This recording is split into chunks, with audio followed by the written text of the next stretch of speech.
Filmed live in Canada, it's Jim's Record Party. Hello, ladies and gentlemen. Are you tired of booty dancing army videos or protesters throwing paint and used foodstuffs at some of our civilization's greatest artworks? Well, welcome to Jim's Record Party, where we'll be doing none of that. We'll be looking at some excellent albums, and today we'll be looking at 4 albums that surprised me.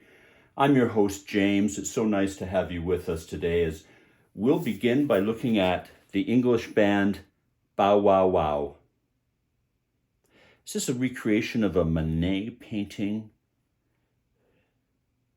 I believe it is.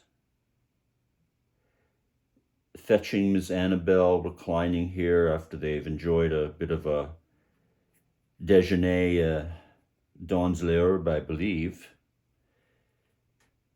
And this is their first, I believe, album, a disc representation of what was a cassette compilation. This is called Sea Jungle, go join your gang, yeah, city all over, go ape crazy. And that fairly represents this album, which is an excellent dance album and contains one of my favorite tunes, Elimination Dancing. And I propose, ladies and gentlemen, that from now on we, as I believe Bow Wow Wow suggested, we determine all conflict now, the results of, through elimination dancing. Wouldn't that be a lot better? Yeah, it would be.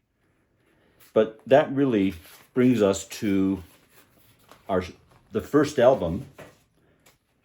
We focus here today is Bow Wow Wow. When the going gets tough, the tough get going. And doesn't this portrait show that determination? Yeah. Same band, different haircuts. I'm not sure what exactly happened. I much prefer the first album cover and the first Miss Annabelle. Discovered in a laundromat, apparently, by Malcolm McLaren, of course, the creator and promoter of the Sex Pistols with Johnny Rotten and Sid Vicious. When they ran out of fizz, he founded Bow Wow Wow as a then more contemporary dance outfit, which they were and are, even onto this album. About half the tracks represent the same dance focus, but the other few tunes reflect a much grungier, edgier rock and are very enjoyable listening and much more authentic than some other Irish rock bands that we could possibly mention. Yeah. Bow Wow Wow, when the going gets tough, the tough get going. This album surprised me. Our second album today is by Jorge Santana. It's Carlos' younger brother, Jorge. Here on an album whose cover represents the content quite well. This is a very enjoyable, easy listening album. If you're relaxing by the pool, if you're just hanging out on a Saturday afternoon, if you're having a garden party, a pool party, perfect album. So light, so easy, very, very nice vocal harmonies, a very nice bass player, Mr. Carlos Roberto on this. The whole band, very nice indeed. And both Jorge and Richard Bean take guitar and lead vocal duties, and Jorge himself playing lead here. This is a fun cover. This is a fun, enjoyable, very pleasant album. There's nothing wrong with that. This is excellent, ladies and gentlemen. Jorge Santana. This surprised me. As did the next album.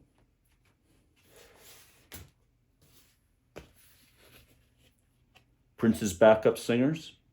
Vanity Six, yeah. This is a good album. Don't sneer at this album. Miss Vanity herself, along with Miss Brenda and Miss Susan, what a gorgeous group of women. Playing again, a form of dance music, mostly, on this, and of course the hit on This Nasty Girl. I mean, yeah, you've got to like that song. I do a lot. Wet Dream, Drive Me Wild, He's So Dull. Yeah, I love to hear it. If a Girl Answers, Don't Hang Up. They all take one or two vocal turns on lead. They all support each other with harmony vocals, background vocals, co-vocals. This is another fun, cool, easy album. Vanity 6 with Vanity, Brenda, and Susan. This album surprised me, ladies and gentlemen, here on Jim's Record Party. Brings us to our final album today. Can you guess what it is? Can you guess that it's Joe Walsh? The smoker you drink, the player you get. Well, I completely agree with that sentiment, Joe. And there's a picture of he and Barnstorm, his band, at the time with him. This is, of course, following his band James Gang. The smoker you drink, the player you get. And I guess the biplane relates to the name of his band, Barnstorm. Though nowhere do we see the name of of course, the huge hit that drove this album, Rocky Mountain Way.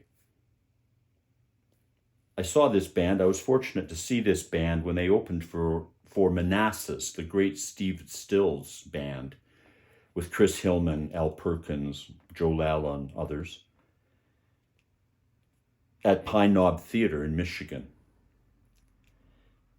Both bands were fantastic, and I believe Barnstorm, or elements of it, went on to play with Stephen Stills the next tour, or one of the next tours that I saw with Mr. Stills. And Mr. Walsh appears on the second Manassas album, a very throwaway album, but I believe because he was the opening act on that, and perhaps he opened the tour for Manassas, Joe appears on that second Manassas album. This album surprised me. The tune Rocky Mountain Way may now be unlistenable, as is, I would argue, Free Bird or Smoke on the Water. But the rest of this album is very listenable indeed, and very tuneful. These are songs, not just guitar raves at all. Very nice songwriting on this album. I would say the best on an album. Yes, we had James Gang. Yes, as young guitar players, we all had to learn Funk 49, of course. And there are some good James Gang tunes. And then Joe, of course, went on to be a complete slouch with Life's Been Good to Me So Far, and proved that the industry will sell off the bottom of the barrel every chance they get if they think they're going to make enough dinero. And Joe didn't mind being that slouch either. And that's irresponsible, Joe. Yeah. You know, you start to wonder how much of his career has been built on the fact that Pete Townsend said his name. He's got a lot to live up to, and sometimes he does, thankfully. And on this album, Joe Walsh certainly does. The smoker you drink, the player you get. Yes, you do, ladies and gentlemen. But nonetheless, this is an excellent album. Skip over Rocky Mountain Way. Put it on for old time's sake if you must. But enjoy the rest of the songs on this album. Cover the album cover and challenge your friends to name that band without the lead lead off Rocky Mountain Way, and they will have a hard time telling you because of how good these songs are. On The Smoker You Drink, The Player You Get. That's all I'm going to say about it, ladies and gentlemen. That brings us to the end of another side here on Jim's Record Party. It's been so nice to have you with us today as we've looked at five different albums that surprised me, from Bow Wow Wow to Joe Walsh. We'll do this again. We'll pick out some more albums that surprised me, and we'll have some fun here on Jim's Record Party, ladies and gentlemen. I'm your host, James. It's been so nice to have you with us. Been so nice to have you with us again. Please comment, like, and subscribe. We'd love to hear your thoughts on everything. And we'll see you again next week, this same time, on this same station, here on Jim's Record Party.